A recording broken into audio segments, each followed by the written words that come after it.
Star Wars Skeleton Crew Episode 4. Can't say I blame Neil for doing what he did, but we get some rather interesting information for the series moving forward. Let's talk about it.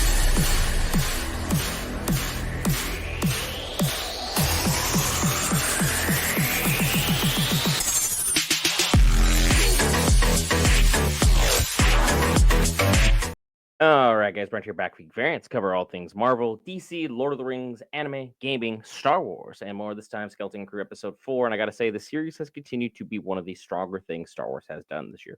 We're not saying much by saying that, and this was an above average episode of the series. The series has continued to pick up popular children's tropes, as where the first several episodes of this series really tended to air more on the side of feeling like the Goonies, where you're going off for some lost treasure and you're going on a sense of adventure. The adults are kind of against you. It's weird adventures and weird monsters and weird things coming out.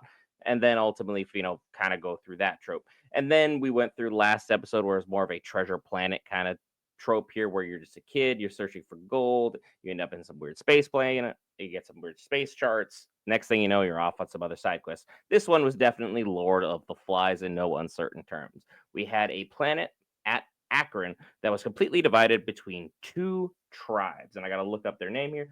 Troik versus Hatter were the two tribes that we had going on here. And the Troiks are the side that we see more of in this episode. The Hatter, we basically saw for like a bit of a blip, and then boom, they were gone out of the shot. And then there's nothing else you really needed to see pertaining to them moving as the series progressed.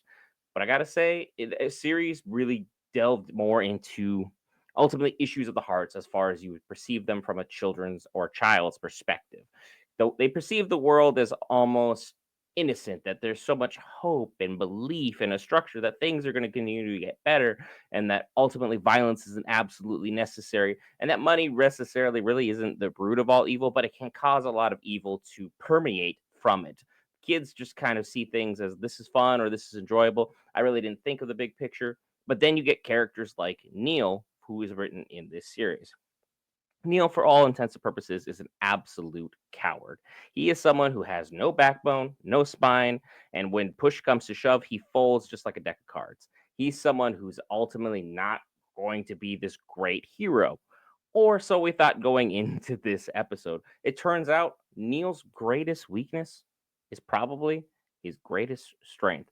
Because on this planet, where everything has been divided by war and territories, and people are stealing other animals, and they're only worrying about munition and hides. Munition and hides. It's the only two things that these entire groups of people care about.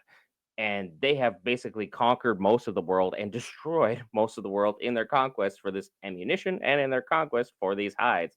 So animals out there who are rather large and rather furry tend to be on the higher scale of things that people could go ahead and want to steal from the others.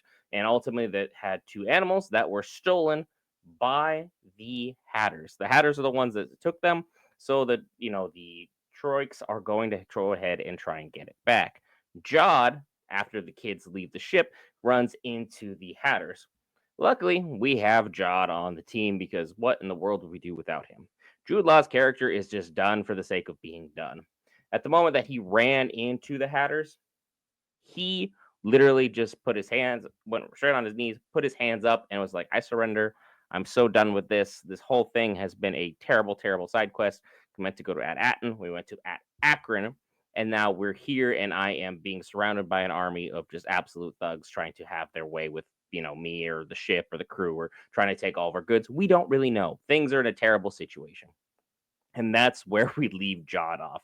But also, it was hilarious that Smee was basically went into babysit mode when he was stuck taking care of Jod, because Jod was just someone that we can't trust on the ship, because, well, he managed to immediately get into the gold that the children have and take it for himself, because, well, Jod. He hasn't changed, folks. He's the exact same person. He's after the exact same thing.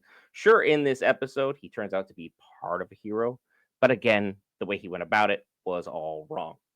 Then we pick up with Fern and crew, and they ended up hanging out with the Troiks.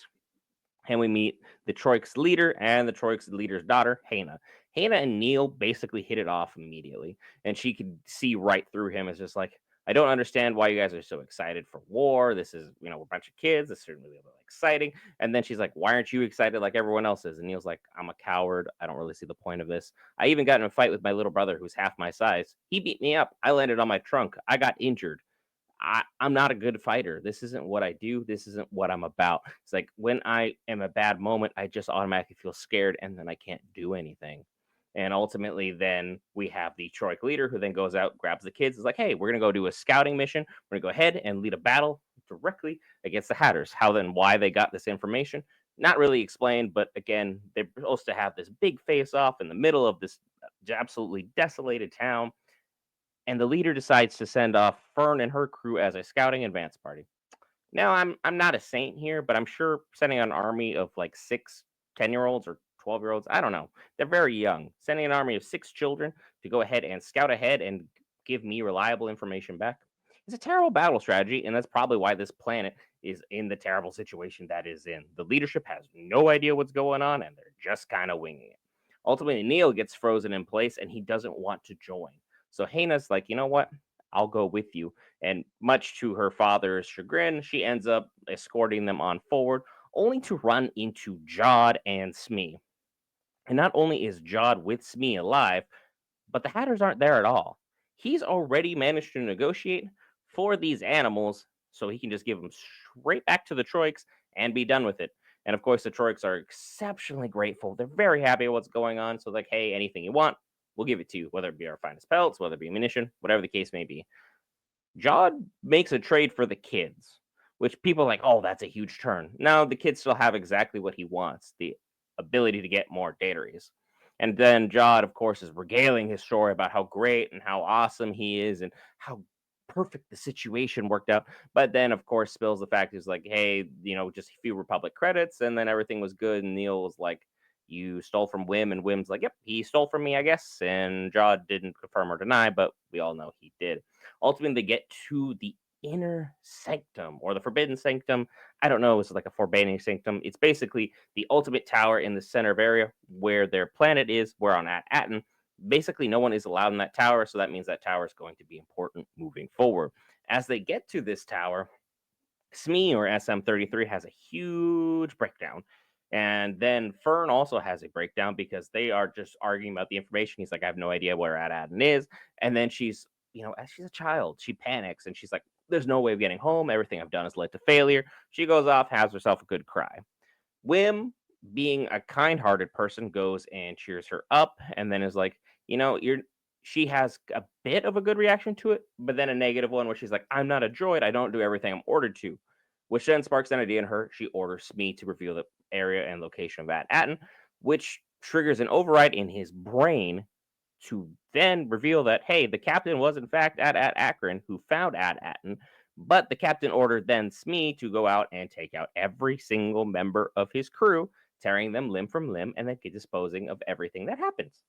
Lovely, peachy. We're going to have Smee versus an army of 10-year-olds and Jod. Luckily, Neil, of all people, decides to step up, grabs a rock, hits Smee directly across the head. Smee then turns his attention to him because now he perceives him as the greatest threat and tries to go get him, only for Jod to slap Smee on the back, right on that off switch, and save the day for everybody. So that's kind of where everything left off. And of course, after Neil is being congratulated for being the hero that he is, he passes out because he's a child. He just saw his life flash before his eyes, and he just panicked and decided to save his friends like any good kid would do. A lot more to discover on the series. So far, it's been really entertaining. It's definitely for the family. It's not intended for the older audience. So if you're looking for some great lore bound or some excellent building of worlds and talking about the intricacies of the Force and all that, this ain't it. If you're looking just look for some fun with the family, throw it on right around the fire while we hit these lovely holidays coming up, by all means, go ahead and enjoy this series. It's for y'all. And again, be sure to hit that lovely red subscribe button. Greatly helps our channel out and greatly makes our this time of year even better. Thanks to you, the viewer, joining up. We'll see you in the next one.